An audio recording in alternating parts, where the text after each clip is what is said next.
Hi സുഹൃത്തുക്കളെ, നമ്മുടെ പുതിയ വീഡിയോയിലേക്ക് എല്ലാവർക്കും സ്വാഗതം. നമ്മളിന്ന് ഓണാഘോഷത്തിൻ്റെ പിരിവുമായിട്ട് ഇറങ്ങിയതാണ്. പട്ടിയൊക്കെ കുരയ്ക്കുന്ന കടി കിട്ടുമോ എന്തോ. ഇതാ വീട്ടിൽ ചെന്നപ്പോൾ കണ്ടൊരു കാഴ്ചയാണ്. ഒരുപാട് കാഴ്ചകളുണ്ട്, ഇതെല്ലാം നമുക്ക് വഴിയെ കാണാം. പല വീട്ടിൽ ചെന്നിട്ടും ആളില്ല. കാര്യം ഇന്ന് ഞായറാഴ്ചയാണേ. ഒരു യമണ്ടം പാറ കണ്ട ആനയെ പോലെ തോന്നും. നമ്മൾ നടന്ന് കിടന്നൊരു കുന്നിൻ്റെ മുകളിലെത്തി. ഇവിടെ നിന്നുള്ള കാഴ്ച കിടില വരുന്നു. എല്ലാ വീട്ടുമുറ്റത്ത് ചെന്നപ്പോഴത്തേക്കും ഓണത്തിൻ്റെ ഒരുക്കങ്ങൾ തുടങ്ങി. ഇത് കൂടാതെ പൂക്കളും വിരിഞ്ഞ് നിൽപ്പുണ്ട്. ഇത് നമ്മളെ ഹാരജമന്തിയാണ്. ഇതവർ കഴിഞ്ഞ വർഷം ഓണത്തിന് അത്തവിടാൻ മേടിച്ചിട്ട് പാവിയതാണ്. ഞാനും അതൊന്ന് കുറച്ച് വിത്തെടുത്ത്. നല്ല വെയിൽ. നമ്മളെ കൂടെ പറഞ്ഞ ആ ചുവന്ന ഷർട്ട് ഇട്ടവന് മുട്ടായി മേടിച്ചു കൊടുക്കാന്ന് പറഞ്ഞാണ് കൊണ്ടുവന്നത്. ഇനി നമ്മളെ യാത്ര കുറച്ച് നേരം കാട്ടിലൂടെയാണ്. അതൊക്കെ കഴിഞ്ഞ് നമ്മളൊരു അടുത്ത വീട്ടിലെത്തി. അവിടെ കണ്ടപ്പോഴത്തേക്ക് ഒരു കിണറിൽ അടിപൊളി ഡിസൈൻ ചെയ്തേക്കുന്നു വെട്ടുകല്ലിൻ്റെ. ഓരോ വീട്ടിലും ഓരോ വെറൈറ്റിയാണ്. ഇത് നല്ല കടുത്ത ചുവപ്പുള്ള ചെമ്പരത്തി. ഈ ചെമ്പരത്തിയാണ് രസം വയ്ക്കണത്. പണ്ട് നമുക്കൊക്കെ രസം വെച്ച് തന്നിട്ടുണ്ട്, ഇപ്പം അതൊന്നും കാണാൻ പോലും ഇല്ല. ഇതൊക്കെ അത്തപ്പൂ ഇടാൻ നമ്മൾ എടുത്തുകൊണ്ടിരുന്ന പൂക്കളാണ്. ഇപ്പോഴൊക്കെ ആരെങ്കിലും എടുക്കുന്നുണ്ടോ എന്തോ.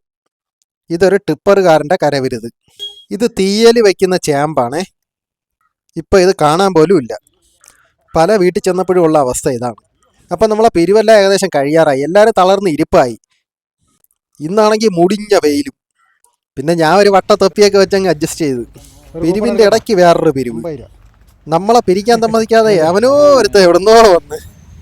അവന് വേണ്ടത് പൈസയല്ല, അവന് പഴയ തുണികളാണ് വേണ്ടത്. അനാഥാലയത്തിലത്തേക്കാണ്. ഇതൊരു വീട്ടിൻ്റെ മതിലാണ്. ഇത് നമ്മളെ വീട്ടിനടുത്തുള്ള ഒരെണ്ണം ചെയ്തതാണ്. രാരി കൺസ്ട്രക്ഷൻ്റെ വർക്കാണിത്. അപ്പം നടന്നലഞ്ഞ് നമ്മൾ കടയിലെത്തി വെള്ളം കുടിക്കാൻ. അവിടെ നിന്നും കിട്ടി 2 പേരെ. അവർക്കും കൊടുത്ത് പിരിവ്. കഷ്ടകാലത്തിന് 4 ദിവസം കൊണ്ട് പറഞ്ഞു പറ്റിക്കണം പണിക്കുകയല്ല എന്ന്. പോകാൻ പറ്റിയില്ല. ആ ആളും തന്നെ അവിടെ വെച്ച് പിടിപെട്ട്. അപ്പം ഞാൻ പറഞ്ഞു നാളെ ചെല്ലാമെന്ന് പറഞ്ഞ് അഡ്ജസ്റ്റ് ചെയ്ത് വിട്ടേക്കാണ്. ഓണം ആയതുകൊണ്ട് തിരക്കായിപ്പോയി. നമ്മൾ അണ്ണ എല്ലാവർക്കും സോഡാ നാരങ്ങയാണ് അടിക്കണത്. നല്ല ഉപ്പും പഞ്ചാരയും മുളകൊക്കെ ആയിട്ടുള്ള കിടിലൻ സാധനമാണ്. ക്ഷീണത്തിന് പറ്റിയ ഐറ്റം. നാരങ്ങകൾ അടിക്കണത് നോക്കി വാടിക്കുഴഞ്ഞ ഒരാൾ ഈ അറ്റത്തിരിപ്പുണ്ട്. അപ്പോൾ അണ്ണനും ഒരു പിരിവെഴുതി കൊടുത്ത് നമ്മൾ അവിടുന്ന് യാത്രയായി. നമ്മളെ പിരിവെല്ലാം കഴിഞ്ഞെന്ന് ആശ്വസിച്ചിരുന്നപ്പോഴാണ് അടുത്ത ടീം വിളിച്ചത്. പിന്നെ അവരോട് അങ്ങോട്ട് പോയി. അവിടെ നിന്നും ഒരുപാട് കാഴ്ചകൾ കണ്ട്. കിണറും കുളിമുറിയും അടുത്തടുത്താണ്. ഇതിൻ്റെ ഉപയോഗം വെള്ളം കോരി തൊട്ടിക്കുഴിയിൽ ഒഴിക്കാൻ പറ്റും. JCBയുടെ ടയർ കൊണ്ട് ഇങ്ങനെ ഒരു കുളം ഉണ്ടാക്കാമെന്ന് ഞാൻ ആദ്യമായിട്ടാണ് കാണുന്നത്. ഒരുപാട് വർഷങ്ങൾക്ക് ശേഷം കൂട്ടുകാരുമൊത്ത് പല ഇടവഴി വഴിയും നമ്മൾ നടന്നു വന്നപ്പോഴത്തേക്ക് കുഴിയിൽ നിന്ന് ഒരാൾ തലപൊക്കി നോക്കുന്നു. അമ്മുമ്മയ്ക്കും സന്തോഷമായി നമ്മളെ കണ്ടപ്പം. നല്ല വെയിൽ. അമ്മുമ്മ എവിടെയോ പോകാൻ വന്നതാണ്. അപ്പം നമ്മളെ ലാസ്റ്റ് വീട് എത്തിയിരിക്കുകയാണ്. ഒരു സമ്മാന കൂപ്പൺ 50 രൂപ. നമ്മളെ അമ്പരപ്പിച്ചുകൊണ്ട് ലോൺ അടയ്ക്കാൻ പറ്റിരുന്ന പൈസ എടുത്ത് ചേച്ചി 10 കൂപ്പൺ അങ്ങ് എടുത്ത്.